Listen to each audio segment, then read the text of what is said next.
I brought you on because I consider you a franchise expert, and I love what you and your team did at Soccer Shots, and now you're part of a platform and you're the CEO. So I think you're going to bring so many different levels and different dimensions here on today's show.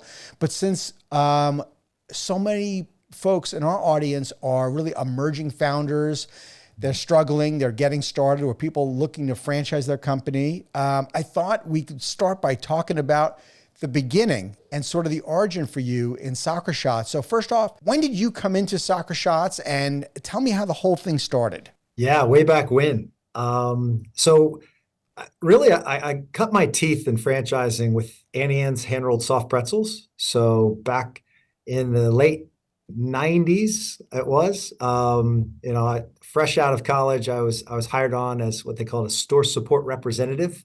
Now, I guess they're franchise business consultants. Sounds much Sure. better, but they affectionately refer to us as the pretzel police. I was bright-eyed and bushy-tailed, didn't know a whole lot about business, but they put me in a position where gained a great experience of traveling to Annie Ann's locations, visiting with franchise owners, learning from them.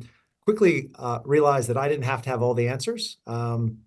I'd learn something from a franchisee in northern Jersey, and then kind of take that to a franchisee in Buffalo. Sure.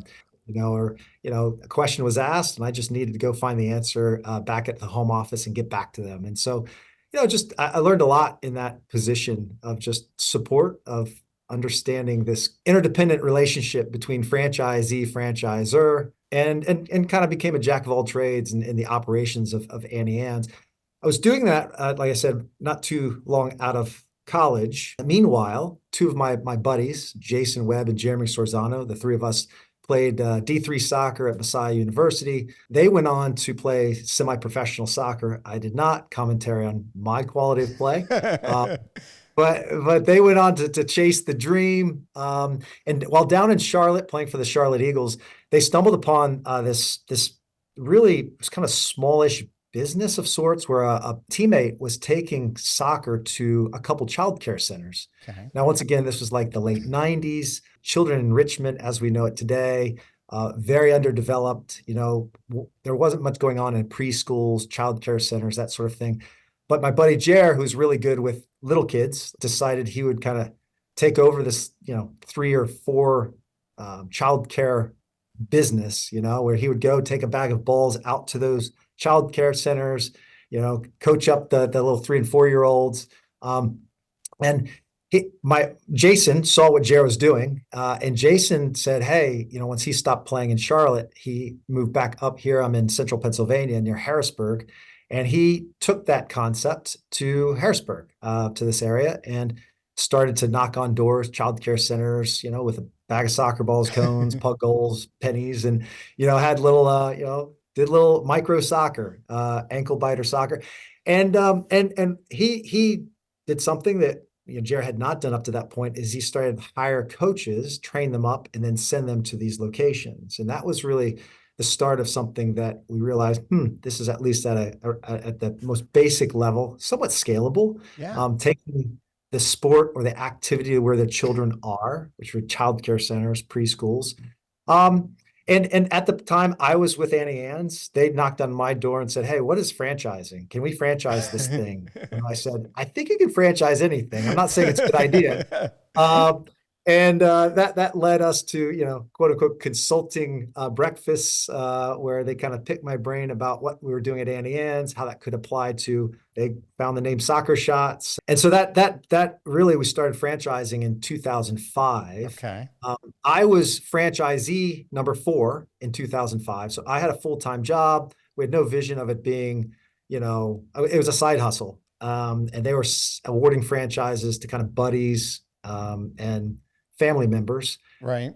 Very underdeveloped. They too had other interests, but it wasn't until 2009 that I kind of saw them continue to grow this thing without, well, I say without much effort. It was without full-time effort. And Mm. I said, "Hey, listen, if there's ever a place for me with you guys, I'd love it." So once again, 2 college, teammates, guys who, I trust and love like brothers. and loved what they were doing, and said, I think that I can apply what I've learned at Annie Ann's to what you'd be doing at Soccer Shots. They graciously extended me equal partnership, and in 2009, I went, full time in with Soccer Shots franchising. So that's a long-winded kind of up to that point.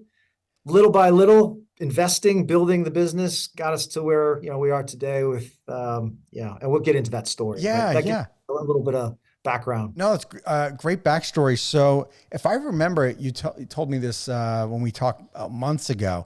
Didn't the three of you each individually own a franchise? We did. Yeah. Okay. I mean, I think I look back on that and realize that was a ingredient to some of the success that I we bet. experienced. I mean, anybody who's listening who's kind of in this emerging state knows that it's difficult to attract enough quality franchise operators to generate enough royalties to cover the costs of franchising and support.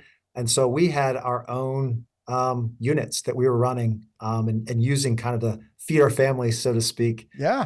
while we, threw ourselves also into building and investing in the franchise system. What was brilliant is that the three of you, each owning your own franchise, were able to then collectively go back and you made refinements to what you were doing. I'm sure programming was changing, but you guys were learning individually at your own location. And of course, you're getting cash flow out of it, which helps relieve the pressure of trying to keep the lights on by just trying to sell franchise and not having a company on location. But I think that is absolutely fantastic that you guys did that. And I'm sure it allowed you all to streamline your business much faster by each one of you having not just skin in the game, but like living it.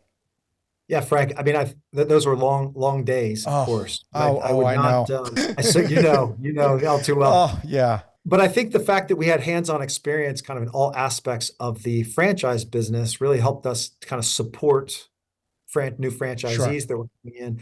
But I think when I talk to folks who kind of getting into this or trying to really transition and grow the business, I think one of the biggest challenges, right, is how do you find quality people who can operate the business day to day that allows you then to invest in the franchise system. And so there's a balance there. I can't say that it was easy, but that was something that we were able to stumble upon fairly early, recognizing there's only so many hours in a day. And Yep. we need to find quality people who could then run our local businesses so that we can dedicate our time to establishing the franchise system that was Soccer Shots. Thank you for tuning into the Emerging Franchise Brands podcast. For additional insights, guest applications, and to stay connected, visit us at efbpodcast.com. The Emerging Franchise Brands podcast is for entertainment purposes only, and the views expressed do not necessarily represent those of Emerging Franchise Brands, its host Frank Fiume, or Emerging Franchise Group, LLC. Any discussed franchise or investment opportunity requires thorough investigation, obtaining proper disclosure documents, and expert consultation before making any investment decisions.